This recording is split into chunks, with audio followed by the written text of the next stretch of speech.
Christmas फेस्टिभलको अभिव्यक्तिले संस्कृति पर्यटन तथा नागरिक उड्डयन मन्त्री सुदन किराँती विवादमा तानिए। क्रिस्चियन मान्दिन्न भन्नेहरू देशद्रोही रहेको मन्त्री किराँतीको प्रलाप। प्रचण्ड जिसस जस्तै हुन्, जिसस अहिले जन्मेको भए प्रचण्ड जस्तै हुन्थे भन्दै सुदन किराँतीको टिप्पणी। पर्यटन मन्त्री किराँतीलाई तत्काल बर्खास्त गर्न माग गर्दै पशुपति क्षेत्रमा विरोध प्रदर्शन। नेपालमा 98% देशद्रोही छन्, उनीहरूलाई थुन्न कत्रो जेल बनाउनुहुन्छ भन्दै पर्यटन मन्त्री किराँतीलाई एमाले नेता गोकुल बास्कोटाको प्रश्न। सर्वत्र आलोचना भएपछि पर्यटन मन्त्री किराँतीको प्रष्टीकरण बहसका लागि धन्यवाद। संसद महालेखा र अख्तियारले काम गर्न नदिएको पर्यटन मन्त्री सुदन किराँतीको गुनासो। मन्त्री किराँतीले द्वन्द्व मचाउने अभिव्यक्ति दिएको भन्दै माफी माग्न राप्रपाका सांसद धवल शमशेर राणाको आग्रह। सुदन किराँतीलाई मन्त्रीबाट बर्खास्त गर्न राप्रपा नेपालका अध्यक्ष कमल थापाको माग। सत्तारूढ दल नेकपा माओवादी केन्द्रले फागुनमा विधान सम्मेलन गर्ने 7 सदस्यीय विधान मस्यौदा समिति गठन। मन्त्री परिषद पुनर्गठनबारे प्रधानमन्त्री प्रचण्डको ब्रिफिङ। एक्सनमा नगए बोल्ड स्टेप चाल्छु भनिसकेको छु। भ्रष्टाचार विरोधी अभियानलाई गति दिन्छु, नयाँ फाइल खोल्छु भन्दै बालुवाटारको पार्टी बैठकमा प्रधानमन्त्री प्रचण्डको जिकिर। भौगोलिक बनावट अनुसार व्यवस्थित सहरको विकास गर्नुपर्ने प्रधानमन्त्री प्रचण्डको धारणा। एउटा अस्पतालमा गरेको बिमा देशका जुनसुकै अस्पतालमा लागू हुने व्यवस्था मिलाउन लागेको स्वास्थ्य तथा जनसङ्ख्या मन्त्री मोहन बहादुर बस्नेतको जिकिर। नेताहरूले अब देश बेच्न मात्रै बाँकी छ भन्दै संसदीय समितिको बैठकमा नेपाल मजदुर किसान पार्टीका सांसद प्रेम सुवालको आक्रोश। जनसङ्ख्याको आधारमा स्थानीय तहमा बजेट विनियोजन गरिनुपर्ने खानेपानी तथा सरसफाई मन्त्री महेन्द्र राय यादवको सुझाव। नेपाली कंग्रेसको मधेस प्रदेश सम्मेलन सुरु। वरिष्ठ नेता डाक्टर शेखर कोइरालाले बहिष्कार गरे प्रदेश सम्मेलन। नेता विमलेन्द्र निधि दर्शक दीर्घामै बसे। राष्ट्रिय सभाको निर्वाचन 7 मतदान स्थल र 14 वटा मतदान केन्द्र तोकियो। शहीद मार्ग छिटो बनाउन वर्षमान पुनको नेतृत्वमा रोल्पाका जनप्रतिनिधिले प्रधानमन्त्री प्रचण्डलाई बुझाए ध्यानाकर्षण पत्र। वीर अस्पतालले करारमा राखेका 13 जना मध्ये 10 जना कर्मचारी स्वास्थ्य मन्त्री मोहन बस्नेतको जिल्ला सिन्धुपाल्चोकका रहेको खुलासा। सञ्चार क्षेत्रका 2 विधेयकको मस्यौदामा सरकारले सुझाव माग्यो। आम सञ्चार प्राधिकरण र मिडिया काउन्सिल 2 निकायको प्रस्ताव। पोखराबाट काठमाडौँका लागि उड्न लागेको बुद्ध एयरको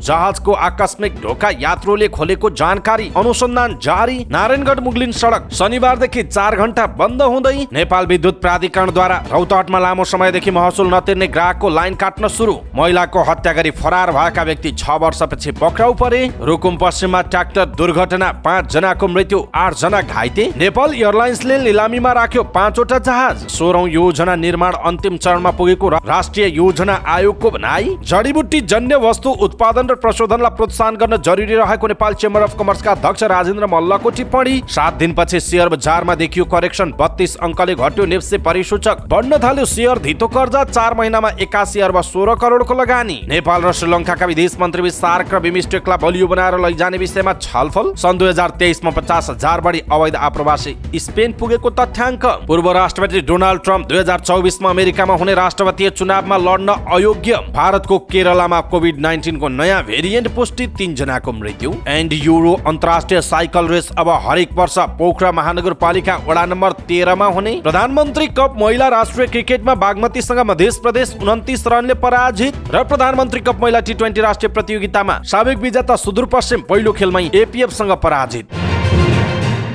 दर्शक महानुभाव नमस्कार। समाचारपाटी.com को न्यूज बुलेटिनमा यहाँलाई हार्दिक स्वागत छ। म प्रहलाद चन्द्र घिमिरे। सदाको चाहिँ आज पनि हामी उपस्थित भएका छौँ आजका मुख्य समाचार, ब्रेकिङ न्यूज अपडेट लगायत तपाईँलाई काम लाग्ने हेर्नै पर्ने महत्त्वपूर्ण समाचारहरू लिएर। हाम्रो मेहनतका लागि यो भिडियोमा एउटा लाइक अवश्य गर्नुहोला। दर्शक महानुभाव, पलपलको न्यूज अपडेटका लागि हाम्रो च्यानललाई तपाईँले अहिलेसम्म सब्स्क्राइब गर्नुभएको छैन भने कृपया सब्स्क्राइब गर्नुहोस् अनि नजिकै आउने बेल आइकनलाई क्लिक गर्नुहोला। दैनिक रूपमा हेर्नुहुन्छ भने रेगुलर भनेर लेख्नुहोला। आज पहिलोचोटि हेर्दै हुनुहुन्छ भने फर्स्ट टाइम भनेर लेखिदिनु होला। देशभित्र हुनुहुन्छ भने आफू रहेको गाउँठाउँ जिल्लाको नाम लेख्नु होला। विदेशमा हुनुहुन्छ भने कुन देशबाट हामीलाई हेरिरहनु भएको छ त्यो कुरा तलको कमेन्ट बक्समा कमेन्ट गर्नु होला। आउनुहोस् दर्शक महानुभाव, आजका मुख्य समाचार सुरु गरौँ। क्रिसमस फेस्टिभलको अभिव्यक्तिले संस्कृति पर्यटन तथा नागरिक उड्डयन मन्त्री सुदन किराँती विवादमा तानिएको प्रसङ्गबाट।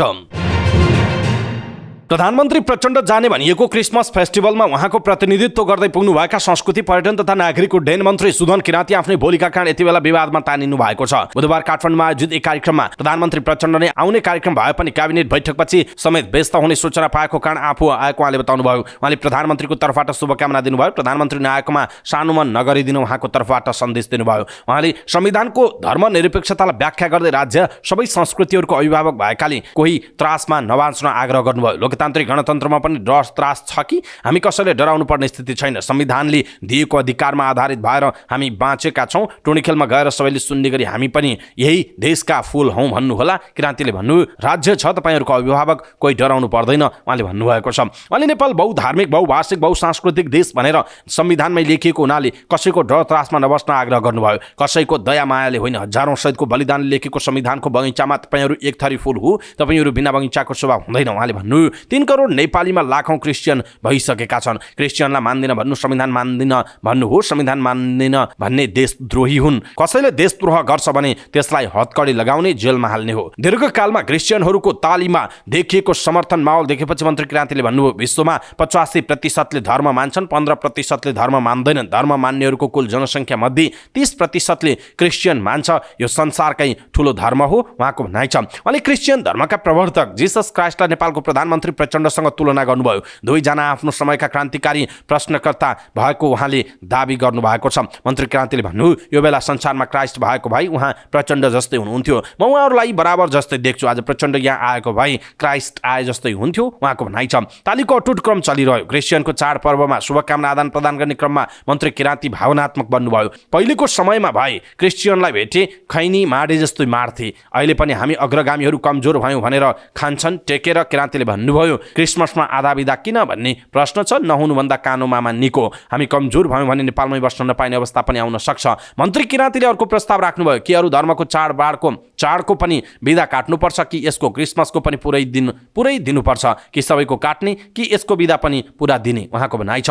भाषा वाङ्मयमा रुचि राख्ने किराँतीले आफ्ना भाषा भावनात्मक शब्दहरू पनि घुसाउँदै जानुभयो। क्राइस्टलाई साक्षी राखेर, मैले बालेको बत्तीलाई साक्षी राखेर म प्रधानमन्त्रीलाई आजै बिदा घोषणाबारे भन्छु, मेरो तर्फबाट पनि उठाइरहन्छु। आफू धर्म नमान्ने व्यक्ति भन्दै उहाँले धार्मिक आस्था र राजनीतिलाई पनि मिसमास गर्नुभयो। उहाँले नेपालमा माओवादीले गरेको सशस्त्र युद्ध र जीसस क्राइस्टको धार्मिक आह्वानलाई तुलना गर्नुभयो। नेपालमा हामीले जनयुद्ध गर्दा 17,000 मानिसहरू जीसस जस्तै झुन्डाइए। किराँतीले भन्नुभयो, आजको धर्मनिरपेक्ष संविधान त्यसै अनुसार आएको, रगतले साटेर परिवर्तन आएको हो। यसलाई 2-4 हप्सिला फ्याउरा कराउँदैमा हटाउन सकिँदैन उहाँको भनाइ छ। किराँतीले केही रचनात्मक प्रस्ताव पनि गर्नुभयो, जस्तो कि मध्यपाडी लोकमार्ग वरिपरि एउटा सांस्कृतिक महारेखा कोर्ने, जहाँ सबै संस्कृति धर्मका मानिस आपसमा भेट्न सकुन्। इलामको माई पोखरीदेखि खुट्टाङको हलेसी पशुपतिनाथमा विभिन्न धर्म संस्कृतिका मान्छेहरू एक आपसमा आस्था व्यक्त गर्न आउने नेपालको विविधता उदाहरणीय रहेको कुरा उठाउनुभयो। मन्त्री किराँतीको अभिव्यक्तिलाई लिएर अरू राजनैतिक दलका नेता कार्यकर्ताले प्रतिक्रिया जनाएका छन्। रासोपा सभापति रवि लामिछानेले मन्त्री किराँतीले साम्प्रदायिक विद्वेष फैल्याएको टिप्पणी गर्दै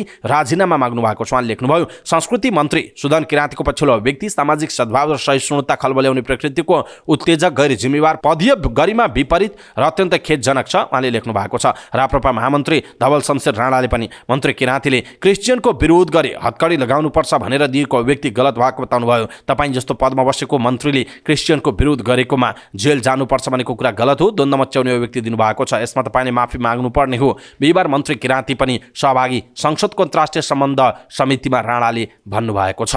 दर्शक महानुभाव, संस्कृति पर्यटन तथा नागरिक उड्डयन मन्त्री सुदन किराँतीले क्रिसमस फेस्टिभलको अभिव्यक्तिले मन्त्री किराँती विवादमा तानिनु भएको छ। खास गरी मन्त्री किराँतीले क्रिस्चियन मान्दिन भन्नेहरू देशद्रोही भएको, प्रचण्ड जीसस जस्तै रहेको र जीसस अहिले जन्मेको भए प्रचण्ड जस्तै हुन्थे भनेर जुन कुरा गर्नु भएको छ, यसप्रति तपाईँको धारणा के छ? आफ्नो धारणा तलको कमेन्ट बक्समा कमेन्ट गर्नुहोला।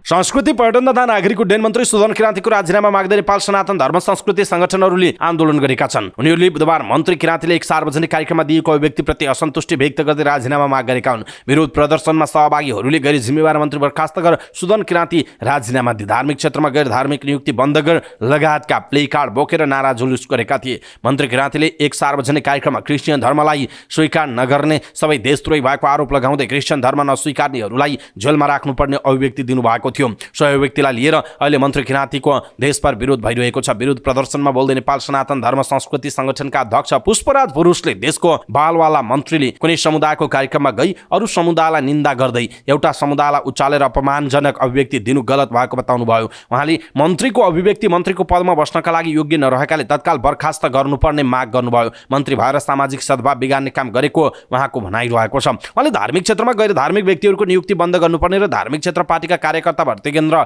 बनाइन नहुने बताउनु भएको छ। संस्कृति पर्यटन तथा नागरिक उड्डयन मन्त्री सुदन किराँतीको अध्यक्षतामा पशुपति क्षेत्र विकास सञ्चालक परिषदको बैठकले बुधबार मात्र पशुपति क्षेत्र विकास कोषको कार्यकारी निर्देशकमा लक्ष्मी पुनलाई नियुक्त गरेको थियो। अहिले सो नियुक्ति पनि विवादित बनेको जनाइएको छ। संस्कृति पर्यटन तथा नागरिक उड्डयन मन्त्री सुदन किराँतीले दिएको एउटा अभिव्यक्तिको चर्को आलोचना भइरहेको छ। राप्रपा नेपालका अध्यक्ष कमल थापाले पनि उहाँलाई बर्खास्त गर्न प्रधानमन्त्री प्रचण्डलाई आग्रह गरेसँगै एमाले नेता गोकुल बास्कोटाले पनि टिप्पणी गर्नुभएको छ। उहाँले थुन्नै पर्ने देशद्रोही अरू धर्म मान्नेको संख्या करिब 98% रहेको उल्लेख गर्दै उनीहरूलाई थुन्न कत्रो जेल बनाउला त भन्ने व्यङ्ग्यात्मक जिज्ञासा राख्नु भएको छ। उहाँले भन्नुभएको छ, संस्कृति मन्त्री किराँतीले कत्रो जेल बनाउला नि त अब उनले थुन्नै पर्ने राष्ट्रद्रोहीको संख्या हिन्दू बौद्ध मुस्लिम आदि करिब 98% रहेछ उहाँको भनाइ छ। यस्तै बास्कोटाले माओवादी अरू कसैका लागि सेवा दिने मेसिनरी उद्योग हो भन्ने फेरि प्रमाणित भएको पनि बताउनु भयो। धर्म व्यक्तिगत स्वतन्त्रता भए पनि संस्कृति र सभ्यता देशको मौलिकता र पहिचान भएको बास्कोटाले सामाजिक सञ्जाल मार्फत उल्लेख गर्नु भएको छ। आफ्नो अभिव्यक्तिको सर्वत्र आलोचना भएपछि पर्यटन मन्त्री सुदन किराँतीले स्पष्टीकरण दिनुभएको छ। बहसका लागि सबैलाई धन्यवाद भन्दै उहाँले संविधानलाई पालना गर्दै भातृत्व र सहिष्णुता कायम गर्न र अतिवादलाई परास्त गर्दै राष्ट्रिय एकता कायम गरौँ भन्ने आफ्नो जोड रहेको उहाँको जिकिर छ। सामाजिक सञ्जालमा उहाँले लेख्नुभयो, भन्नलाई त मलाई पशुपतिनाथ सफा गर्दा हिन्दू भने, बौद्ध दर्शनको वकालत गर्दा बुद्धिस्ट भने, मुस्लिमको कार्यक्रममा जाँदा मुस्लिम भने, क्रिस्चियनको कार्यक्रममा जाँदा क्रिस्चियन भने। फेरि पनि भन्छु, अहिले म सबैको अभिभावक हुँ, त्यसैले सबैको अस्तित्वको सम्मान गर्छु र सबैले गरौँ। अन्त्यमा अर्काको अस्तित्वलाई गर्नु भनेको आफ्नो अस्तित्व सम्मानित हुनु हो उहाँको भनाइ छ। काठमाडौँमा आयोजित क्रिस्चियन महोत्सवको कार्यक्रममा प्रमुख अतिथि बनेर पुग्नुभएका किराँतीले क्रिस्चियन नमान्नेहरूलाई संविधान विरोधी र देशद्रोहीको संज्ञा दिनुभएको थियो। नेपालको संविधानले सबैलाई आफ्नो धर्म मान्ने स्वतन्त्रता दिएको छ। क्रिस्चियनलाई मान्दैन भन्नेहरू संविधान विरोधी हुन्, देशद्रोही हुन्, उनीहरूलाई हत्कडी लगाएर जेल हाल्ने हो भन्ने उहाँले उत्तेजित भाषण गर्नुभएको थियो। यसैबीच संस्कृति पर्यटन तथा नागरिक उड्डयन मन्त्री सुदन किराँतीले आफूले कामै गर्न नपाएको भन्दै गुनासो गर्नुभएको छ। संसदको अन्तर्राष्ट्रिय सम्बन्ध समितिमा बोल्दै उहाँले काम गर्ने व्यक्तिले परिणाम कति बेर निकाल्नु, संसदीय समितिमा जानै पर्यो। एउटा काम गर्न थाल्यो अख्तियारले बोलाउन थाल्छ, आलेखाले बोलाउँछ, सम्पत्ति शुद्धिकरणले बोलाउँछ, दिक्क बनाइसक्यो, कामै गर्न पाइएन उहाँको भनाइ छ। नेपाल एयरलाइन्सलाई तिर्नुपर्ने रकम सरकारले नै नतिरेको उहाँले बताउनु भयो। उहाँले भन्नुभयो, राजादेखि लोकतान्त्रिक व्यवस्थामा पनि उही प्रवृत्ति देखियो, नेपाल एयरलाइन्स उडाउने तर भाडा चाहिँ नतिर्ने। प्रयोगमा नरहेका चिनिया जहाज लिलामीमा आफूले नै राख्न लगाएको उहाँले बताउनु भयो। चलाउन नसक्ने जहाज किन सुकाएर राख्ने कि सुप खाने हो, मैले नै दबाब दिएर लिलामीमा राख्न लगाएको उहाँले भन्नुभयो। यसलाई किन राख्ने, जसले दायित्व मात्र सृजना गर्छ त्यो पालेर के काम उहाँको प्रश्न छ। निगमको ऋण 49 अर्ब रहेको भन्दै उहाँले 1 वर्षमा 22 अर्ब कमाएको बताउनु भयो। उहाँले भन्नुभयो, अलिकति प्रयास गरे त 1 वर्षमै ऋण आधा तिर्न सकिने सम्भावना छ, हामीलाई काम गर्न दिनुस् उहाँको भनाइ छ। कानुन बनाउने प्रक्रिया धेरै ढिला भएको भन्दै उहाँले मन्त्रालयबाट उठेको विधेयक अर्थ कानुन मन्त्रालयमा झुन्डिएर बसेको बताउनु भयो। उहाँले भन्नुभयो, एउटा कानुन बनाउन 4-5 वर्ष लाग्छ, हामी उल्टो बाटोमा छौँ। उहाँले यो विषय प्राधिकरण टोक्र्याउने बारे पनि बोल्नु भएको थियो। क्रिस्चियन धर्मको विरोध गर्नेलाई हत्कडी लगाउनुपर्छ भनेकोमा संसदीय समितिमा संस्कृति पर्यटन तथा नागरिक उड्डयन मन्त्री सुदन किराँतीको चर्को आलोचना भएको छ। अन्तर्राष्ट्रिय सम्बन्ध समितिको बैठकमा राप्रपा सांसद धवल शमशेर राणाले मन्त्री किराँतीले द्वन्द्व मचाउने अभिव्यक्ति दिएको भन्दै माफी माग्नुपर्ने बताउनु भयो। बैठकमा किराँती पनि उपस्थित हुनुहुन्थ्यो। मन्त्री किराँतीले एक कार्यक्रममा क्रिस्चियन धर्मको विरोध गर्नु भनेको संविधानको विरोध गर्नु हो भन्दै विरोध गर्नेलाई हत्कडी लगाउने बताउनु भएको थियो। राष्ट्रिय प्रजातन्त्र पार्टीका अध्यक्ष कमल थापाले पनि संस्कृति पर्यटन तथा नागरिक उड्डयन मन्त्री सुदन किराँतीलाई बर्खास्त गर्न माग गर्नुभएको छ। क्रिस्चियन धर्म नमान्ने देशद्रोही हुन् भन्ने अभिव्यक्ति मन्त्री किराँतीले दिएपछि थापाले बर्खास्तीको माग गर्नुभयो। उहाँले सामाजिक सञ्जालमा लेख्नु भएको छ, क्रिस्चियन धर्म नमान्ने सबै देशद्रोही हुन् भन्ने गैर जिम्मेवार अभिव्यक्ति दिने पर्यटन मन्त्री सुदन किराँतीलाई तत्काल बर्खास्त गर्नुपर्दछ। प्रधानमन्त्री पुष्पकमल दाहाल प्रचण्डको ध्यान जाओस् उहाँले भन्नुभएको छ। थापाले पदमा बसेर साम्प्रदायिक विद्वेष फैल्याउने मन्त्री किराँतीलाई कानुन अनुसार कारवाही गर्न पनि माग गर्नुभयो। काठमाडौँमा आयोजना भएको उपत्यका व्यापी संयुक्त बृहत क्रिसमस महोत्सव 2080लाई सम्बोधन गर्दै मन्त्री किराँतीले राज्यका आँखामा सबै धर्म बराबरी हुन्। आज 3 करोड नेपालीमा लाखौं क्रिस्चियनहरू भइसकेका छन्। क्रिस्चियनलाई मान्दिन भन्नु संविधानलाई मान्दिन भन्नु हो, संविधान मान्दिन भन्ने देशद्रोही हुन्। यदि कसैले देशद्रोह गर्छ भने त्यसलाई हत्कडी लगाउने, जेलमा हालिदिने हो उहाँको भनाइ थियो। उहाँले विश्वमा धार्मिक जनसङ्ख्या 85% रहेको र 30% क्रिस्चियन रहेको उल्लेख गर्दै संसार मान्ने अनि हामीले नमान्ने भनेको बताउनु भएको थियो। मन्त्री किराँतीको यो अभिव्यक्ति अहिले निकै विवादित भनेको छ। दर्शक महानुभाव, मन्त्री किराँतीको यो व्यक्तिप्रति तपाईँको धारणा के छ? आफ्नो धारणा तलको कमेन्ट बक्समा कमेन्ट गर्नुहोला। नेकपा माओवादी केन्द्रले फागुनको पहिलो साता विधान सम्मेलन गर्ने भएको छ। माओवादी केन्द्रको बिहिबार बसेको पदाधिकारी बैठकले आगामी फागुनको पहिलो साता विधान सम्मेलन गर्ने निर्णय गरेको छ। न्युज एजेन्सी नेपालसँग कुराकानी गर्दै पार्टी उपाध्यक्ष तथा प्रवक्ता अग्निप्रसाद सापकोटाले बैठकले विधानको मस्यौदा बनाउनका लागि 7 सदस्यीय समिति गठन गरेको जानकारी दिनुभयो। समितिमा उपाध्यक्ष पम्फा भुषाल, महासचिव देव गुरुङ, उपमहासचिव गिरिराज मणि पोखरेल, उपमहासचिव वर्षमान पुन, उपमहासचिव जनार्दन शर्मा, सचिव गणेश शाह र सचिव राम कार्की रहनु भएको उहाँले बताउनुभयो। प्रवक्ता सापकोटाले पार्टीको केन्द्रीय कमिटी बैठक पनि फागुन पहिलो साता नै बस्ने जानकारी दिनुभएको छ। बैठकमा माओवादीको चलिरहेको जनतासँग माओवादी विशेष रूपान्तरण अभियानको समीक्षा भएको उहाँले बताउनुभयो। अभियानले पार्टीलाई जीवन्त र गतिशील बनाएको र नेता कार्यकर्ता र जनताका बीचमा नयाँ ढङ्गले सम्बन्ध स्थापित भएको निष्कर्ष निकालिएको उहाँले बताउनुभयो। अभियान प्रभावकारी भएको उहाँको भनाइरहेको छ। जनतासँग माओवादी विशेष रूपान्तरण अभियान पुसको 16 गते सबै पालिकाहरूमा बृहत जनपरिचालन सहित समापन हुने प्रवक्ता सापकोटाले जानकारी दिनुभएको छ। प्रवक्ता सापकोटाले पदाधिकारी बैठकमा प्रधानमन्त्रीका राजनैतिक सल्लाहकार हरिबोल गजुरेलले पदबाट राजीनामा दिनुभएको विषयमा कुनै पनि छलफल नभएको बताउनुभयो। पदाधिकारीको अघिल्लो बैठकमा राजीनामाका बारेमा प्रधानमन्त्री पुष्पकमल दाहाल प्रचण्डले जानकारी भने गराउनु भएको उहाँको भनाइरहेको छ। प्रधानमन्त्री पुष्पकमल दाहाल प्रचण्डले मन्त्रीहरूलाई ठोस कार्य योजना सहित अगाडि बढ्न निर्देशन दिएको बताउनु भएको छ। सरकार गठन भएको 1 वर्षपछि मन्त्रीहरूको कार्य सम्पादनमा असन्तुष्ट प्रधानमन्त्री प्रचण्डले ठोस योजना सहित अगाडि नबढे बोल्ड स्टेप गर्ने बताएको पार्टी पदाधिकारी बैठकमा ब्रिफिङ गर्नुभएको प्रधानमन्त्रीको भनाइ उद्धृत गर्दै प्रवक्ता अग्नि सापकोटाले भन्नुभयो, सबैलाई मैले ठोस कार्ययोजना सहित एक्सनमा जान भनेको छु, भएन भने बोल्ड स्टेप चाल्छु भनेको छु उहाँको भनाइ छ। यद्यपि मन्त्री परिषद पुनर्गठनको विषयमा ठोस रूपमा छलफल नभएको उहाँले बताउनुभयो। सापकोटाले पुस 10 गते 1 वर्ष पुग्दैछ, 11 गते प्रगति र आगामी योजना प्रधानमन्त्रीले ल्याउनुहुन्छ। सरकारको समीक्षा विभिन्न ढङ्गबाट भइरहेको बताउनु भएको छ। प्रधानमन्त्रीले बैठकमा सरकारलाई प्रभावकारी बनाउन अबको नीति तथा कार्यक्रम र बजेटमा पनि आमूल परिवर्तन गर्नुपर्ने सोचेको ब्रिफिङ गर्नुभयो। आफूले थालेको भ्रष्टाचार विरुद्ध अभियानलाई गति दिएर नयाँ फाइल खोल्ने योजना प्रधानमन्त्रीले सुनाएको उहाँको भनाइरहेको छ। यसैबीच प्रधानमन्त्री पुष्पकमल दाहाल प्रचण्डले मुलुकको भौगोलिक बनावट अनुसार योजनाबद्ध रूपमा व्यवस्थित सहर बसाल्नुपर्ने अपरिहार्यता ल्याउनु भएको छ।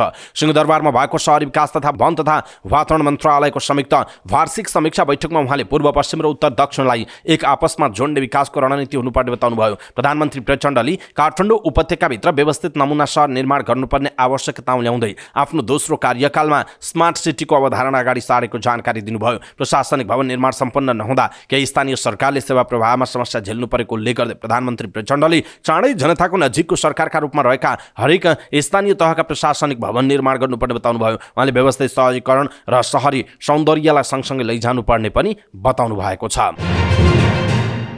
स्वास्थ्य तथा जनसङ्ख्या मन्त्री मोहन बहादुर बस्नेतले एउटा अस्पतालमा गरेको बिमाले जेसका जुनसुकै अस्पतालमा लागू हुने व्यवस्था मिलाउनका लागि परेको जानकारी दिनुभएको छ। राष्ट्रिय स्वास्थ्य वित्त रणनीति कार्यान्वयन द्रुत परिणाम हस्तान्तरण कार्यक्रममा बोल्दै उहाँले एउटा अस्पतालमा गरेको बिमा देशका जुनसुकै अस्पतालमा प्रयोग गर्न पाउने व्यवस्थाको प्रक्रिया अगाडि बढाउन टेक्नोलोजीको विकास भइरहेको उहाँले बताउनु भएको छ। जुन ठाउँमा बिमा गरे पनि जुन अस्पतालमा गरे पनि उसले पटक पटक प्रयोग गर्दा देशका जुनसुकै अस्पतालमा गएर पनि त्यो बिमा प्रयोग गर्ने अधिकार उसले पाउने गरी त्यो टेक्नोलोजी को विकास गराउनुहोस् भनेको छु मैले काम गरिरहनु भएको छ। स्वास्थ्य मन्त्री बस्नेतको भनाइरहेको छ। उहाँले जति चाँडो राष्ट्रिय स्वास्थ्य वित्त रणनीतिलाई कार्यान्वयन गर्न सक्यो त्यति नै चाँडो मुलुकले लाभ लिन सक्ने तर्क गर्नुभयो। उहाँले भन्नुभयो, यत्रो 16 वर्ष कुर्नु पर्यो, त्यसपछि तपाईहरूले जाँगर लगाउन थाल्नुभयो। यसलाई कार्यान्वयनको पक्षमा लानलाई यो जति चाँडो कार्यान्वयन गर्नुभयो त्यति मुलुकले लाभ लिन सक्छ। जनताको आधारभूत स्वास्थ्य सेवा उपलब्ध गराउन पनि सकिनेछ उहाँको भनाइ छ। मन्त्री बस्नेतले अहिले मन्त्रालयमा बिरामीहरूको भिड लाग्ने गरेको भन्दै मन्त्रालय अस्पताल जस्तो भएको बताउनुभयो।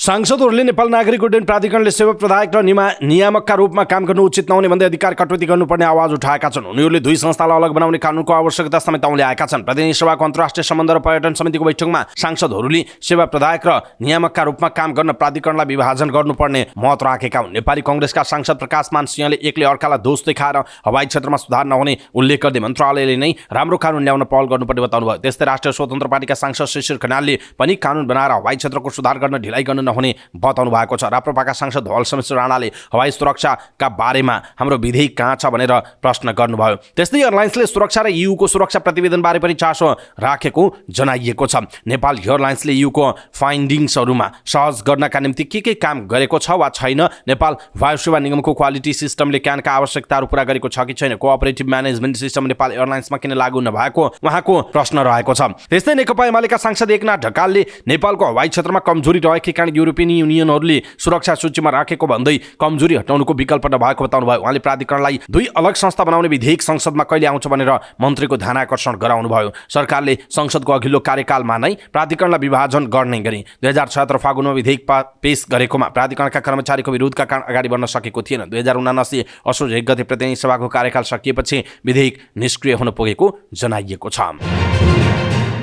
खानेपानी तथा सरसफाई मन्त्री महेन्द्र राय यादवले जनसङ्ख्याको आधारमा स्थानीय तहमा बजेट विनियोजन हुनुपर्ने बताउनु भएको छ। काठमाडौँमा नेपाल नगरपालिका सङ्घको आयोजनामा भएको राष्ट्रिय शहरी सरसफाई सम्मेलन 2023लाई सम्बोधन गर्दै उहाँले यस्तो बताउनु भएको। उहाँले स्थानीय तहमा विकासको बजेट समुचित विनियोजन हुनुपर्ने बताउनु भयो। उहाँले सरकार कसरी स्थानीय तहलाई प्रभावकारी बनाउन सकिन्छ भन्ने कुरामा काम गरिरहेको उल्लेख गर्नुभयो। सबै क्षेत्रको विकास जनसङ्ख्या र भूगोलका आधारमा हुनुपर्ने उहाँको भनाइ छ। उहाँले देशको मानव सूचाङ्कको आधारमा विकासको बजेट छुट्याउनु पर्ने बताउनु भएको छ। कार्यक्रममा बोल्दै नेपाल नगरपालिका सङ्घका अध्यक्ष भीम ढुङ्गानाले सङ्घ प्रदेश र स्थानीय तह नमिलिकन कुनै पनि विकास निर्माणका कामहरू सम्पन्न हुन नसक्ने बताउनु भयो। उहाँले सङ्घ सरकारले स्थानीय तहलाई दिनुपर्ने अधिकार चाँडोभन्दा चाँडो दिनुपर्ने बताउनु भयो। अध्यक्ष ढुङ्गानाले स्थानीय सरकारलाई अधिकार सम्पन्न बनाउन अब ढिलो गर्न नहुने पनि बताउनु भएको छ। नेपाली कांग्रेस मध्य प्रदेशको प्रथम सम्मेलनमा आसन ग्रहणको मर्यादाक्रमबारे विवाद देखिएको छ। जनकपुर धामको तिरहुटिया गाछीमा कांग्रेस मध्य प्रदेश सम्मेलनको उद्घाटन सभापति शेरबहादुर देउवाले गर्नुभयो। तर सभापति देउवा सहभागी पार्टीको प्रदेश सम्मेलनमा किचलो देखियो। प्रदेश सम्मेलन उद्घाटन समारोह आसन ग्रहणकै मर्यादाक्रम नमिलेको भन्दै नेता शेखर कोइराला र उहाँका पक्षधर नेताहरूले बहिष्कार गरे। सम्मेलनमा पुग्नुभएका नेता विमलेन्द्र निधिले पनि आसन ग्रहण गर्न मान्नु भएन। आसन ग्रहणका लागि पूर्व उपसभापति समेत रहनुभएका नेता निधिलाई पटक पटक मञ्चमा बोलाइयो, तर उहाँ उद्घोषकको कुरा नसुने जस्तै दर्शक दीर्घामै बसिरहनु भयो। स्रोतका अनुसार उहाँ पनि आसन ग्रहणको मर्यादाक्रममा असन्तुष्ट हुनुहुन्छ। सम्मेलनमा उपसभापति द्वय पूर्णबहादुर खड्का र धनराज गुरुङ, महामन्त्री द्वय गगन थापा र विश्वप्रकाश शर्मा, सहमहामन्त्री महेन्द्र यादव, प्रवक्ता प्रकाशन मत लगायत नेताहरू सहभागी हुनुहुन्छ। 2 दिनसम्म चल्ने सम्मेलनमा 825 जना प्रदेश प्रतिनिधिले भाग लिएका छन्। उद्घाटन सत्रमा 8 जिल्लाबाट अगुवा नेता र कार्यकर्ताहरू पनि पुगेको जनाइएको छ। निर्वाचन आयोगले आगामी माघको 11 गते हुने राष्ट्रिय सभा निर्वाचनका लागि मतदान स्थल तथा मतदान केन्द्र तोकेको छ। आयोगका प्रवक्ता शालिग्राम शर्मा पौडेलका अनुसार प्रत्येक प्रदेशमा 1-1वटा मतदान स्थल र सोही मतदान स्थलमा 2-2वटा मतदान केन्द्र रहने गरी जम्मा 7 मतदान स्थल र 14वटा मतदान केन्द्र तोकेको बताइएको छ। कोशी प्रदेशका लागि प्रदेश निर्वाचन कार्यालय विराटनगर, मोरङ मध्य प्रदेशका लागि महेन्द्र नारायण निधि मिथिला संस्कृति केन्द्र, जनकपुर धाम धनुषा, बागमती प्रदेशका लागि श्री भुटनदेवी मावि प्राविधिक शिक्षालय ब्लक प्राविधि भवन हेटौँडा मकुवानपुर, त्यस्तै गण्डकी प्रदेशका लागि प्रदेश निर्वाचन कार्यालय पोखरा कास्की, लुम्बिनी प्रदेशका लागि कर्मचारी मिलन केन्द्रको भवन घोराई दाङ, कर्णाली प्रदेशका लागि प्रदेश निर्वाचन कार्यालय सुर्खेत र सुदूरपश्चिम प्रदेशका लागि प्रदेश सभा भवन धनगढी कैलालीलाई मतदान स्थल तोकिएको जनाइएको छ। तोकिएको मतदान स्थलमा प्रदेश सभाका सदस्यले मतदान गर्न र गाउँपालिकाका अध्यक्ष र उपाध्यक्ष तथा नगरपालिकाका प्रमुख र उपप्रमुखले मतदान गर्नका लागि बेग्ला बेग्लै मतदान केन्द्रहरू रहने बताइएको छ। बजेट अभावका कारण निर्माणाधीन शहीद मार्ग निर्माणको काम ढिलो भएको भन्दै रोल्पाबाट प्रतिनिधित्व गर्ने माओवादी केन्द्रका सङ्घ प्रदेश र स्थानीय तहका जनप्रतिनिधिहरूले प्रधानमन्त्री पुष्पकमल दाहाल प्रचण्डको ध्यान आकर्षण गराएका छन्। रोल्पाका सङ्घीय सांसद एवं नेकपा माओवादी केन्द्रका उपमहासचिव वर्षमानपुर नेतृत्वको प्रतिनिधि मण्डलले बिहिबार बालुवाटारमा प्रधानमन्त्री समक्ष रकम सुनिश्चितताका लागि आग्रह गरेको जनाइएको छ। आर्थिक वर्ष 2064-65 देखि सुरु दाङको घोराईदेखि रोल्पाको होलेरी घरती गाउँ हुँदै पूर्वी रुकुमको हुकम मैकोटसम्मको शहीद मार्ग निर्माणको कामले अझै पूर्णता नपाएकोमा प्रधानमन्त्रीको ध्यान आकर्षण गराएको नेता पुनले जानकारी दिनुभयो। उक्त सडक खण्ड अन्तर्गत हाल होलेरी दारबोट कालोपत्रेको चरणमा रहेको दारेबोट घरती गाउँ 2 खोली खरीबोट खण्डमा कालोपत्रेका लागि ठेक्का भई काम सुरु भए पनि पर्याप्त बजेट अभावमा आयोजनाले अपेक्षित गति लिन नसकेको प्रधानमन्त्रीलाई जानकारी गराइएको छ। त्यस्तै हुकाम गैकोट खण्डमा ट्र्याक खोल्ने बारे पनि ज्ञापन पत्रमा माग गरिएको जनाइएको छ। विगतमा घोराई होलेरी सडक खण्डको 31.5 किलोमिटर सडक कालोपत्री भएकोमा निर्माण व्यवसायको लापरवाहीले तोकिएको समयसम्म उचित मर्मतसम्म नगरेका कारण पिच भत्किएर सो ठेक्का रद्द गरी नयाँ प्रक्रियाका लागि डिपिआर स्वीकृतिको चरणमा रहेको जनाइएको छ। प्रतिनिधि टोलीलाई प्रधानमन्त्री प्रचण्डले मुलुकको राजनीतिक परिवर्तनमा उल्लेख्य भूमिका खेलेको रोल्पाको विकासलाई सरकारले उच्च प्राथमिकतामा राखेको बताउनुभयो। उहाँले भौतिक पूर्वाधार तथा यातायात मन्त्री सहित मन्त्रालयको टिमले आफूसँग विकास निर्माणका काममा भएका प्रगतिको समीक्षाका लागि समय निकालेकाले सोही बैठकमा शहीद मार्ग निर्माण तथा कालोपत्रीका लागि तत्काल काम अगाडि बढाउन निर्देशन दिने प्रतिबद्धता जनाएको पुनले बताउनुभयो। सांसद पुन सहित लुम्बिनी प्रदेश सभा सदस्य दिपेन्द्र पुन, रोल्पा नगरपालिकाका प्रमुख सुरेन्द्र थापा घरती, माडी गाउँपालिकाका अध्यक्ष अमरसिंह घरती, त्रिवेणी गाउँपालिकाका अध्यक्ष कर्णबहादुर बाँठा, रुन्टनीगढी गाउँपालिकाका अध्यक्ष जनकपुर र परिवर्तन गाउँपालिकाका अध्यक्ष सुखबहादुर बुढा लगायतको टोली बालुवाटार पुगेको हो। वीर अस्पतालले कार्यविधि विपरीत करारमा कर्मचारी राखेको खुलासा भएको छ। यसरी राखिएका 13 जना कर्मचारी मध्ये 10 जना स्वास्थ्य तथा जनसङ्ख्या मन्त्री मोहनबहादुर बस्नेतको गृह जिल्ला सिन्धुपाल्चोकका रहेको बताइएको छ। वीर अस्पताल प्रशासनले 10 कार्तिकमा 7औं तहको 1 जना मेडिकल ल्याब, 5औं तहका ल्याब टेक्निसियन 5 जना, इलेक्ट्रिसियन 4थो तहका 2 जना, प्लम्बर 4थो तहको 1 जना, 4थो तहकै लिफ्ट एसिस्टेन्स 4 जना गरी 13 जना जनशक्ति करारमा राख्ने निर्णय गरेको थियो। तर चिकित्सक तथा स्वास्थ्य कर्मी करार सेवामा व्यवस्थापन गर्ने सम्बन्धी कार्यविधि 2076 विपरीत 17 कार्तिकमै सबै सबै कर्मचारी भर्ना गरेको पाइएको छ। करार सेवा व्यवस्थापन सम्बन्धी कार्यविधिमा करारमा जनशक्ति पदपूर्ति गर्दा न्यूनतम 21 दिनको सूचना प्रकाशन गरी इच्छुक उम्मेदवारबाट दरखास्त आह्वान गर्नुपर्ने व्यवस्था छ।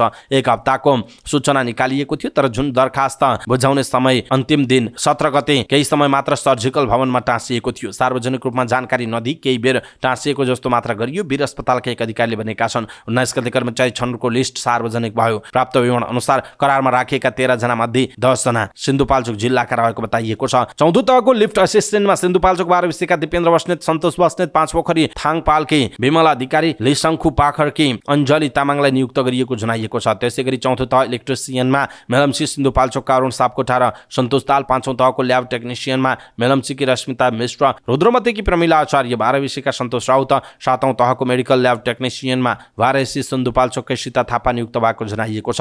करारमा राखिएका 13 मध्ये 3 जना मात्र अरू जिल्लाका परेका छन्। 5औं तह ल्याब टेक्निसियनमा दुधौली सिन्धुलीकी प्रमिला श्रेष्ठ, रसुवाकी स्मृति देवकोटा तथा 5औं तह प्लम्बर पदमा बनेपा काभ्रेका सुरेन्द्र दङ्गाललाई करारमा राखिएको जनाइएको छ। करार कर्मचारी छनौट समितिमा अस्पतालका निमित्त निर्देशक डाक्टर श्रवण थापा संयोजक हुनुहुन्थ्यो, तर स्वास्थ्य मन्त्री बस्नेतले दबावमा उनीहरूलाई नियुक्ति दिएको स्रोतको दाबी छ। त्यस क्रममा फर्म तथा शुल्क लिएर राजस्व समेत दाखिला नगरेको पाइएको अस्पताल स्रोतले जनाएको छ। वीर अस्पतालले मक्सुर 1 मा मेडिकल अधिकृत 30 र स्टाफ नर्स 26 जना माग गरेको छ। मन्त्रालयबाट लिस्ट आए अनुसार प्रशासनका कर्मचारीले फाइल तयार गरिरहेका छन्। वीरका एक पदाधिकारीले भनेका छन् डाक्टरको अन्तर्वार्ताको काम भइरहेको छ। सरकारले सञ्चार माध्यम तथा पत्रकारको नियमन र अनुगमनका लागि 2 स्वायत्त निकायको परिकल्पना गरी कानुनको मस्यौदा गरेको छ। सञ्चार तथा सूचना प्रविधि मन्त्रालयले सञ्चार माध्यमसँग सम्बन्धित राष्ट्रिय आम सञ्चार विधेयक र नेपाल मिडिया काउन्सिल विधेयकको मस्यौदा सार्वजनिक गर्दै सुझाव माग गरेको छ। मस्यौदामा राष्ट्रिय आम सञ्चार प्राधिकरणले सबै सञ्चार माध्यमको दर्ता, इजाजत, अनुगमन र नियमनको काम गर्ने उल्लेख गरेको छ। त्यस्तै नेपाल मिडिया काउन्सिललाई पत्रकारहरूको दर्ता, अभिलेख प्रमाणपत्र दिने र आचार संहिता अनुगमनको काम गर्ने जिम्मेवारी दिने प्रस्ताव गरिएको छ। सञ्चार माध्यम को दर्ता, व्यवस्थापन र नियमन गर्ने हाल प्रचलनमा रहेका छापाखाना तथा प्रकाशन सम्बन्धी ऐन, राष्ट्रिय प्रसारण ऐन र नेपाल प्रेस काउन्सिल ऐनलाई विस्थापित गरी यी 2 विधेयक ल्याउन लागि जनाइएको छ। पोखराबाट काठमाडौँका लागि उड्न लागेको बुद्ध एयरको जहाजको ढोका खुलेको छ। बिहीबार बिहान 9:40 पोखराबाट काठमाडौँ उड्न लागेको उडान नम्बर 652 को जहाजको आकस्मिक ढोका इन्जिन स्टार्ट भएपछि आपतकालीन ढोका खुलेको जनाइएको छ। उक्त जहाजको ढोका यात्रुले खोलेको उझिएको छ। यात्रुलाई अर्को जहाजमा राखेर काठमाडौँ पुर्याइएको छ। ती यात्रुले ढोका किन खोल्ले भन्ने बारे सुरक्षाकर्मीले सोधपुछ गरेको जनाइएको छ।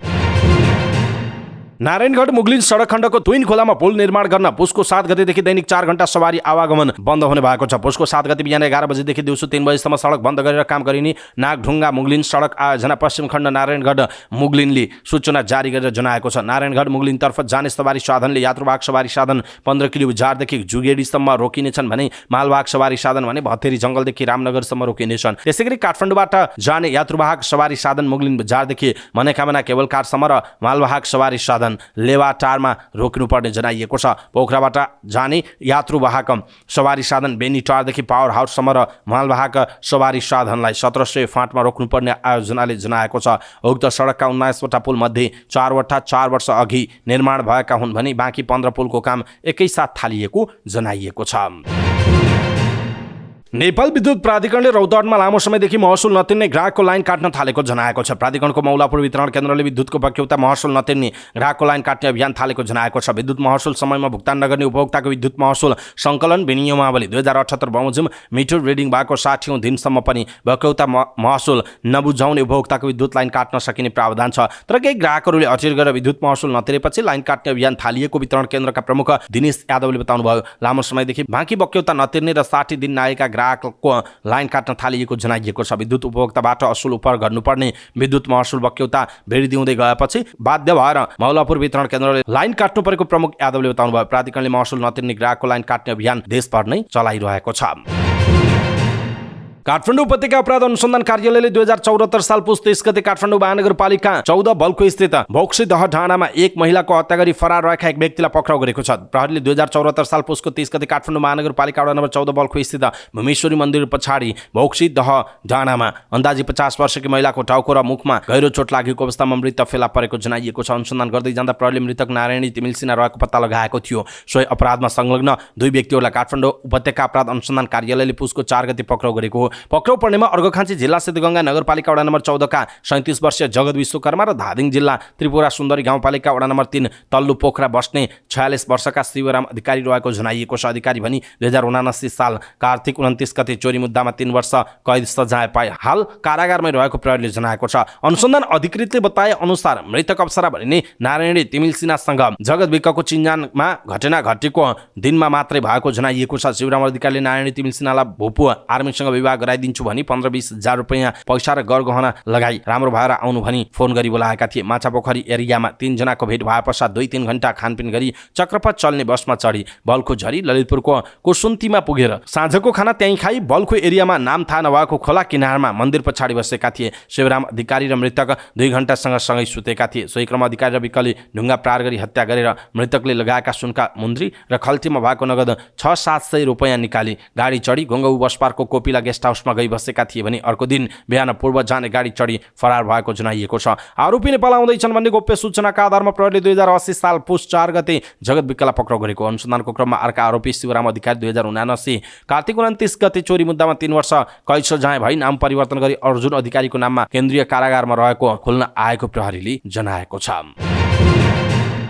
सुदूरपश्चिममा ट्र्याक्टर दुर्घटना हुँदा 5 जनाको ज्यान गएको छ। दुर्घटनामा परि थप 8 जना घाइते भएका छन्। गैराती 10:30 बजेको समयमा 8-20 नगरपालिका 10 को इजा खोला नजिकै रा 1 त 14 नम्बरको ट्र्याक्टर दुर्घटना हुँदा एकै गाउँका 5 जनाको ज्यान गएको प्रहरीले जनाएको छ। प्रहरीका अनुसार 8-20 को 10 नाउलाका 46 वर्षीय लोकबहादुर साई, उनकी श्रीमती 42 वर्षीय लुकी साई र 52 वर्षीय भरधर सार्की, 48 वर्षीय धनराम सार्की र 47 वर्षीय निर्मला सार्कीको मृत्यु भएको जनाइएको छ। 8-20 कोट नगरपालिकाको राजीबाट घरती गाउँतर्फ जाँदै गरेको ट्र्याक्टर घुम्ती सडकमा मोड्न खोज्दा दुर्घटनामा परेको हुन सक्ने प्रहरीले प्रारम्भिक अनुमान गरेको छ। घाइतेहरूलाई उद्धार गरेर 8-20 कोटमा रहेको अस्पताल लगिएको प्रहरीले जनाएको छ। उपचाररत घाइते 8 जना मध्ये 3 जनाको अवस्था गम्भीर रहेको पनि उपचारमा संलग्न चिकित्सकहरूले बताएका छन्। नेपाल एयरलाइन्सले पुराना 5वटा जहाज लिलामीको सूचना जारी गरेको छ। नेपाल एयरलाइन्सले 2वटा MA60 र 3वटा Y12E जहाज बेच्न लागेको जनाइएको छ। यी चिनिया जहाजहरू 3 वर्षदेखि त्रिभुवन अन्तर्राष्ट्रिय विमानस्थलमा ग्राउन्डेड रहेका छन्। यी जहाज जे जस्तो अवस्थामा छन् त्यस्तै अवस्थामा बेच्न लागेको हो। जसले बढी मूल्य कबुल गर्छ उसले जहाज पाउनेछ। त्यसका लागि गोप्य सेलबन्दी टेन्डर आह्वान भएको छ। निवेदन दिने म्याद फेब्रुअरी 4 अर्थात् आगामी माघ 21 गतेसम्म रहेको जनाइएको छ। निगमसँग कुल 6वटा जहाज थिए, जसमध्ये एउटा जहाज 3 वर्ष अगाडि नेपालगञ्ज विमानस्थलमा दुर्घटनामा परेसँगै उड्नै नसक्ने गरी बिग्रिएको थियो। अन्य 5वटा जहाज 2वटा MA60 र 3वटा Y12E जहाज बेच्न लागेको जनाइएको छ। निगमले यी जहाज 2077 साउन 15 देखि ग्राउन्डेड गरेको थियो। आन्तरिक उडानको प्रयोजनका लागि चीनबाट 2071 सालपछि भित्राउन सुरु गरिएका यी जहाजबाट नेपाल एयरलाइन्स र सरकारले घाटा मात्र बेहोरिरहेको छ। 4.5 अर्ब रुपियाँ लागतमा खरिद गरिएका 4 जहाज र 2 अनुदानमा आएका गरी 6वटा जहाज सञ्चालनबाट निगमले 2071 साल यता वार्षिक औसत 38 करोड रुपियाँ घाटा बेहोरेको जनाइएको छ। त्यसैले निगमले ती जहाज अब नउडाउने निर्णय गरेको छ। यी जहाज नाफामा उडाउन कुनै पनि हालतमा नसकिने र थप घाटा बेहोर्दा आत्मघाती निर्णय हुने निष्कर्ष निकाल्दै निगमले यी जहाजको जिम्मा लिन सरकारलाई सिफारिस गरेको थियो। तर सरकारले जहाजको व्यवस्थापन गर्न कुनै चासो नदिएपछि भाडामा लगाउन खोजेको थियो। भाडामा लिन पनि कोही इच्छुक नभएपछि बिक्री गर्न लागि जनाइएको छ। राष्ट्रिय योजना आयोगले 16औं योजना निर्माण अन्तिम चरणमा पुगेको जानकारी दिएको छ। पत्रकार सम्मेलन गरी आयोगले 15औं योजनाको कार्य विवरणबारे जानकारी गराउँदै 16औं योजना निर्माणको तयारी अन्तिम चरणमा पुगेको जानकारी दिएको। आयोगका उपाध्यक्ष डाक्टर मीनबहादुर श्रेष्ठले 16औं योजना निर्माणको कार्य अन्तिम चरणमा पुगेको भन्दै अघिल्ला योजनाभन्दा फरक गर्ने प्रयास गरिएको बताउनुभयो। माघको मसान्तभित्रै 16औं योजना निर्माण कार्य सम्पन्न हुने उहाँको भनाइ छ। संहितामा प्रदेश संरचना महँगो भएको र खारेजी हुनुपर्ने आवाज उठेको प्रति आयोगको धारणा कस्तो हो भन्ने प्रश्नमा उपाध्यक्ष श्रेष्ठले प्रदेश खारेजीबारे निर्णय गर्ने भन्दा त्यसलाई बलियो बनाउनु पर्ने बताउनुभयो। संघले कानुन निर्माण लगायतका कुरामा प्रदेशलाई सहयोग नगर्दा प्रदेशप्रति वितृष्णा पैदा भएको उहाँको भनाइरहेको छ। संघको गल्तीको भारी प्रदेशलाई बोकाउन नहुने समेत उहाँले बताउनु भएको छ। 16औं योजना निर्माणका लागि आयोगले अध्ययन गरी तयार पारेको सुरुको जीरो ड्राफ्ट कन्सल्टेसनको चरणमा भए गरिएका कार्यहरूको बारेमा आयोगका सहसचिव एवं प्रवक्ता यामलाल भूषालले जानकारी दिनुभयो। त्यसै सरकारको नीति तथा कार्यक्रम समयावधि परिमार्जन गर्ने तयारी आयोगले गरिरहेको छ। नेपाल चेम्बर अफ कमर्सका अध्यक्ष राजेन्द्र मल्लले एक्सपो मेलाले नेपालमा उत्पादित जडीबुटी जन्य वस्तुहरूलाई प्रशोधन एवं प्रवर्धन गर्ने मद्दत गर्ने बताउनुभयो। तेस्रो Nepal pharma and health international expo 2023 को अनुगमन गर्ने क्रममा उहाँले भारतीय व्यवसायीहरूलाई मेला मार्फत नेपालमा लगानी गर्ने चाहना व्यक्त गरेको भन्दै यसले दुवै देशलाई फाइदा हुने बताउनुभयो। नेपालको अर्थतन्त्र सुस्त रहेको अवस्थामा यो मेलाले मेडिकल टुरिज्मदेखि हरेक क्षेत्रको विकास गर्न सहयोग पुर्याउनु पनि उहाँको भनाइरहेको छ। उहाँले आगामी दिनमा भारतीय कम्पनीहरूसँग नेपाल चेम्बर अफ कमर्स सहकार्य गरेर मुलुकको उत्पादन वृद्धिको लागि काम गर्ने प्रतिबद्धता पनि व्यक्त गर्नुभएको छ। लगातार बढेको 7 कारोबारको दिनपछि शेयर बजारमा बिहिबार 8औं दिन करेक्सन आएको छ। यस दिन नेप्से परिसूचक अघिल्लो दिनको तुलनामा 32 अङ्क घटेको छ। सो अङ्कको गिरावटपछि नेप्से 2109 बिन्दुमा कायम भएको छ। यसअघि 26 मक्सिरदेखि निरन्तर बजार बढिरहेको थियो। 7 कारोबारको दिनपछि घटेको बजारलाई सामान्य करेक्सनका रूपमा ल्याइएको छ। बजारका जानकार मुक्ति अर्यालले बढेको 7-8 दिनपछि करेक्सन हुनु सामान्य रहेको र बीचबीचमा करेक्सन आउँदा बजार झन बलियो भन्ने बताउनु भयो। लगातार बढेपछि करेक्सन जरुरी थियो। यसले बजारलाई परिपक्व बनाउँदै लैजान्छ। अरू केही दिन भएमा त्यसलाई सामान्य मान्नुपर्छ उहाँको भनाइ छ। बिहिबार कारोबार र कम्पनी घटेको छ। अघिल्लो दिन 7 अर्ब 15 करोडको कारोबार भएकोमा यस दिन 6 अर्ब 27 करोडको कारोबार भयो। कुल 50 कम्पनीको मूल्य बढ्दा 191 को घट्यो भने 3 को स्थिर रह्यो। उत्पादन र व्यापार बाहेकका सबै समूह घटेका छन्। उत्पादन समूह 2.3% र व्यापार 0.5% बढ्यो। विकास बैंक र फाइनान्स समूह सबैभन्दा धेरै 3.3% ले घट्यो। बैंकिङ 23, विकास बैंक 135, फाइनान्स 58, होटल तथा पर्यटन 178, जलविद्युत 7, लगानी 1, जीवन बीमा 329, माइक्रो फाइनान्स 78, निर्जीवन बीमा 82 र अन्य समूहको सूचक 23 अङ्क घटेको जनाइएको छ। समग्रमा बजार घट्दा पनि 10 कम्पनीको मूल्य 10% बढ्यो। बोटोलर्स नेपाल, बालाजु, आशा लघुवित्त, धौलागिरी लघुवित्त, बीपीडब्ल्यू लघुवित्त, Chirkhwa hydro power, vision Lumbini ऊर्जा, मुक्तिनाथ कृषि company, Nepal republic media, Mandu hydro power, Nepal warehousing कम्पनीको मूल्य 10% बढ्यो। सूर्य ज्योति लाइफ इन्सुरेन्सको मूल्य सबैभन्दा धेरै 7.4% घट्यो। उन्नति सहकारी लघुवित्तको 7.2, गरिमा विकास बैंकको 6.8, युनियन हाइड्रो पावरको 6.5, घलिम्दी हाइड्रोको 6.1, नेहरूले लघुवित्तको 6% मूल्य घट्यो। कारोबार रकमका आधारमा Shivam cement, Sonapur cement, Himalayan distillery, Hathway investment र घुराई सिमेन्ट कम्पनी क्रमशः अगाडि रहेको जनाइएको छ।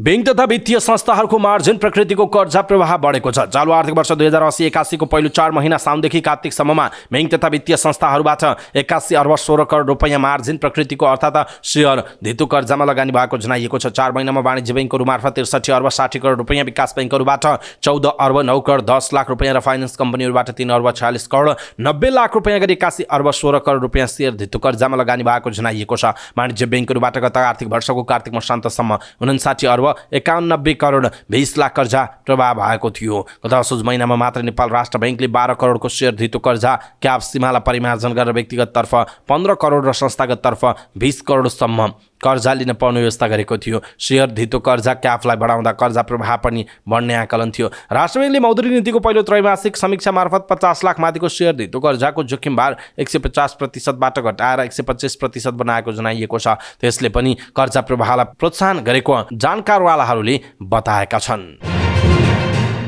परराष्ट्र मन्त्री एनपी साउद र श्रीलङ्काली समकक्षी मोहम्मद अली साबरी बीच सार्क र बिमस्टेकलाई बलियो बनाएर लैजाने बारेमा छलफल भएको छ। काठमाडौँमा भएको दुई मन्त्री बीचको छलफलमा क्षेत्रीय संगठनहरू सार्क र बिमस्टेकलाई बलियो बनाएर लैजाने बारे छलफल भएको परराष्ट्र मन्त्री साउदले बताउनुभयो। उहाँले छलफलमा द्विपक्षीय सम्बन्धहरूको पुनरावलोकन, व्यापार, लगानी, कनेक्टिभिटी, पर्यटन, संस्कृति, शिक्षा, रक्षा र इमिग्रेसनका बारेमा छलफल भएको बताउनुभयो। उहाँले संयुक्त राष्ट्रसङ्घ र अन्य बहुपक्षीय फोरमहरूका दुवै राष्ट्रले परस्पर मिलेर सहकार्य गर्ने विषयमा कुराकानी भएको उल्लेख गर्नुभयो। पत्रकार सम्मेलनमा बोल्दै श्रीलङ्काका विदेश मन्त्री मोहम्मद अली साबरीले स्वास्थ्य, शिक्षा, रोजगार, पर्यटन लगायतका क्षेत्रमा नेपाल र श्रीलङ्का बीच सहकार्य गरेर जाने बारेमा छलफल भएको बताउनुभयो। उहाँले सार्क र बिमस्टेक लगायतका क्षेत्रीय कार्यक्रमहरूमा विशेष जोड दिई अगाडि बढ्ने बारेमा पनि छलफल भएको बताउनु भएको छ। पर्यटन प्रवर्धनका लागि नेपाल र श्रीलङ्का बीच थप सहकार्य गर्ने बारेमा पनि छलफल भएको उहाँले बताउनुभयो। दुई देश बीचको सम्बन्ध विस्तारका बारेमा पनि छलफल भएको उहाँको भनाइरहेको छ। स्पेनको गृह मन्त्रालयले सार्वजनिक गरेको तथ्याङ्क अनुसार सन् 2023मा 50,000 बढी अवैध आप्रवासी स्पेन पुगेका छन्। जनवरी 1 देखि डिसेम्बर 15 सम्मको अवधिलाई समेटेर सार्वजनिक गरिएको तथ्याङ्क अनुसार यस अवधिमा 52,945 अवैध आप्रवासीहरू स्पेन पुगेको देखिएको जनाइएको छ।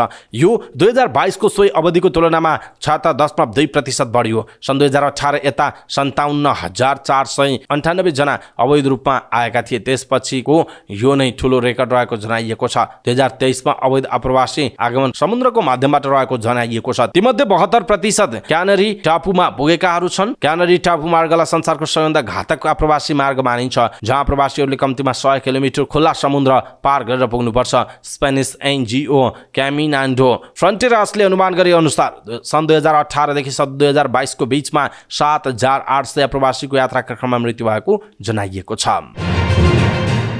अमेरिकी पूर्व राष्ट्रपति डोनाल्ड ट्रम्पलाई कोलोराडोको सर्वोच्च अदालतले सन् 2024 को राष्ट्रपतीय निर्वाचनमा उम्मेद्वार हुन अयोग्य ठहर गरेको छ। अमेरिकी क्यापिटलमा जनवरी 6 मा भएको दंगाका कारण डोनाल्ड ट्रम्प सन् 2024 मा राष्ट्रपतिको उम्मेद्वार हुन अयोग्य रहेको फैसला सुनाएको हो। सर्वोच्च अदालतले 4-3 मतको आधारमा विद्रोहमा संलग्न व्यक्तिहरूलाई पदमा उम्मेद्वार हुनबाट प्रतिबन्धित गर्ने 14औं संशोधनको धारा 3 को प्रावधान अन्तर्गत ट्रम्पलाई प्रतिबन्ध लगाइएको बताइएको छ। कोलोराडोको राज्य सचिवालयलाई ट्रम्पको नाम सूचीबद्ध नगर्न पनि आदेश दिएको छ। ट्रम्पले आदेशको खण्डन गरेका छन्। कोलोराडो र अन्य राज्यहरूमा पनि यस मुद्दालाई निराधार र लोकतान्त्रिक विरोध भइरहेको जनाइएको छ। यो मुद्दा अब अमेरिकी सर्वोच्च अदालतमा जाने उल्लेख छ। ट्रम्पको अभियानका प्रवक्ता ट्रिवन चेउङले छिट्टै अमेरिकी सर्वोच्च अदालतमा अपिल गर्ने बताएको उल्लेख छ। भारतको केरलामा कोभिड-19 को नयाँ भेरिएन्ट JN1 का पहिलो बिरामी फेला परे लगत्तै त्यहाँ 3 जनाको मृत्यु भएको छ। भारतभरमा सबैभन्दा धेरै संक्रमित केरलामा नै रहेको भारतीय सञ्चार माध्यमले जनाएका छन्। केन्द्रीय स्वास्थ्य र परिवार कल्याण मन्त्रालयले जारी गरेको तथ्याङ्क अनुसार केरलामा कोभिड-19 को 300 संक्रमित फेला परेको जनाइएको छ। केरला बाहेक भारतभरमा जम्मा 58 जनामा संक्रमण देखिएको छ। केरलामा सक्रिय संक्रमितको संख्या बढेर 2340 पुगेको छ। केरला बाहेक अन्य सबै राज्यहरूमा सक्रिय संक्रमितको संख्या मात्र 328 रहेको जनाइएको छ। पोखरा एन्ड युरो रेस अब हरेक वर्ष पोखरा 13 मा गर्ने सम्झौता भएको छ। पोखरा एन्ड युरो र पोखरा महानगरपालिका वडा नम्बर 13 बीच यस्तो सम्झौता भएको हालै सम्पन्न भएको एन्ड युरो अन्तर्राष्ट्रिय साइकल रेसको सफलता पश्चात अब हरेक वर्ष पोखरा 13 मा नै उक्त प्रतियोगिता आयोजना गर्ने गरी सम्झौता भएको वडा अध्यक्ष किरण बरालले जानकारी गराउनु भयो। खेल मार्फत पोखरा 13 को पर्यटन प्रवर्धनमा टेवा पुर्याउने उद्देश्यले उक्त प्रतियोगिताको आयोजना समेत गरिने उहाँले उल्लेख गर्नुभयो। वडावासीलाई थोरै भए पनि आम्दानीको बाटोमा अग्रसर गराउन उक्त प्रतियोगिता मार्फत सहयोग पुग्ने विश्वास उहाँको छ। पोखरा 13 सँग मिलेर प्रत्येक वर्ष अन्तर्राष्ट्रिय स्तरको एन्ड युरो साइकल रेस प्रतियोगिता गर्ने सम्झौता गर्न पाउँदा खुसी लागेको एन्ड युरो अन्तर्राष्ट्रिय साइकल रेस प्रतियोगिता गर्दै आएका सरकारवालाहरूको भनाइ छ। खेलप्रतिको विश्वासले अगाडि बढ्न सहज हुने उनीहरूको विश्वास छ। प्रधानमन्त्री कप महिला राष्ट्रिय T20 क्रिकेट प्रतियोगितामा बागमती प्रदेशले विजयी सुरुवात गरेको छ। बिहिबार भएको खेलमा मध्य प्रदेशलाई 28 रनले हराउँदै बागमतीले विजयी सुरुवात गरेको। टस हारेर ब्याटिङको निम्ति पाएको बागमती प्रदेशले निर्धारित 20 ओभरमा 4 विकेट गुमाएर 117 रन बनाएको थियो। जवाफी ब्याटिङमा उत्रिएको मध्य प्रदेशले निर्धारित ओभरमा 5 विकेट गुमाएर 89 रन मात्र बनाउन सक्यो। उसका लागि पूजा महतोले 35 रन, अनुराधा चौधारीले 21 रन बनाए। बाँकी ब्याटरले पनि सम्झन लायक प्रदर्शन गर्न सकेनन्। बागमती प्रदेशका लागि अश्विना कर्मचारीले 2 र मनिषा उपाध्यायले 1-1 विकेट लिए। त्यसअघि किर्तिपुर स्थित त्रिवी अन्तर्राष्ट्रिय क्रिकेट मैदानमा टस हारेर ब्याटिङको निम्ति पाएको बागमती प्रदेशले निर्धारित 20 ओभरमा 4 विकेट गुमाएर 117 रन बनाएको। उसका लागि यशोदा विष्टले अभिजित 47 रन बनाएको उल्लेख छ। उनले 39 बलको सामना गर्दा 6 चौका हिर्काइन्। कप्तान अश्मिना कर्मचारीले 30 रनको योगदान दिइन्। ओपनर एलिसा गुरुङ 12 र कञ्चन श्रेष्ठ 8 रनमा आउट भए। मध्य प्रदेशका लागि पूजा महतोले 2 र कविता गौतमले 1 विकेट लिए। प्रधानमन्त्री कपमा भएको अर्को खेलमा नेपाल एपीएफ क्लबले सुदूरपश्चिम प्रदेशलाई 9 विकेट लिएर आएको छ। प्रतियोगितामा 7वटै प्रदेशका टोलीका अतिरिक्त एपीएफ क्लबको पनि सहभागिता रहेको जनाइएको छ। मुलपानी मैदानमा भएको खेलमा सुदूरपश्चिमलाई विभागीय टोली एपीएफले 9 विकेटले पराजित गरेको। सुदूरपश्चिमले दिएको 88 रनको लक्ष्य एपीएफले 16.1 ओभरमा 1 विकेट मात्र गुमाउँदै पूरा गरेको थियो। एपीएफका लागि ओपनर ज्योति पाण्डेले अभिजित रहँदै सर्वाधिक 49 रन बनाइन्। ज्योति पाण्डे र इन्दु वर्माले दोस्रो विकेटका लागि अभिजित 75 रनको साझेदारी गरेका हुन्। ज्योतिले 48 बल खेल्दै 9 चौका प्रहार गरिन्। इन्दुले 44 बल खेल्दै 4 चौका मद्दतमा अभिजित 31 रन जोडिन्। सुदूरपश्चिमकी ईश्वरी विष्टले 1 विकेट लिइन्। त्यसअघि टस जितेर पहिला ब्याटिङ गरेको सुदूरपश्चिमले 20 ओभरमा 9 विकेट गुमाएर 87 रन बनाएको थियो। हवस् त दर्शक महानुभाव, समाचारपाटी.com को न्युज बुलेटिन अहिलेका लागि यति नै। हामीले प्रस्तुत गरेका यी समाचारहरूप्रति तपाईँको धारणा के छ? आफ्नो धारणा तलको कमेन्ट बक्समा कमेन्ट गर्नुहोला। हाम्रो मेहनतका लागि यो भिडियोमा एउटा सानो लाइक अवश्य गर्नुहोला। दर्शक महानुभाव, पलपलको न्युज अपडेट हेर्नका लागि हाम्रो च्यानललाई तपाईँले अहिलेसम्म सब्स्क्राइब गर्नुभएको छैन भने कृपया सब्स्क्राइब गर्नुहोस्। अन्य झिक्याउने बेल आइकनलाई क्लिक गर्नुहोला। समाचारपाटी.com को न्युज बुलेटिन नेपाली समय अनुसार भोलि बिहान 5 बजे लिएर फेरि हामी उपस्थित हुनेछौँ। पलपलको न्युज अपडेटका लागि समाचारपाटी.com हेर्दै गर्नुहोस्। नमस्कार।